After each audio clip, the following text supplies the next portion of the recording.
Okay, this is Toussaint Louverture. He was a slave born in the French colony of Santo Domingue, which is also known as Haiti today.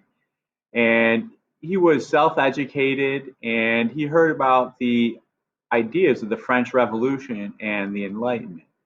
And in Santo Domingue, Haiti, the French abused and tortured and took away all the rights of the slaves. They made them work in horrible conditions. And Toussaint had heard that the Enlightenment ideas that all men are created equal and should have rights. The French Revolution had happened. Slavery was taken away, but when Napoleon came back in power, he tried to reestablish slavery in Haiti. So Toussaint led a guerrilla war against the French. And here are some pictures of Toussaint on a horse and an engraving. Now, the slave rebellion, slaves rose up, and you can see in this engraving attacked the slave masters who had abused and murdered and killed them for years.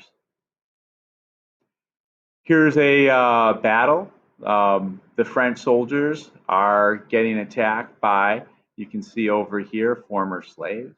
And it was close fighting, close quarters combat, very violent, very bloody. Here's another engraving of slaves that were fighting for their freedom, fighting against the French.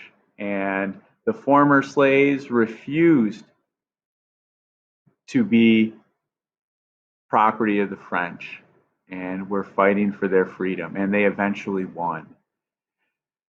Jean-Jacques Dessalines here is shown holding the head of a former slave master, and Dessalines took over after the French arrested Toussaint Louverture and sent him to prison in France.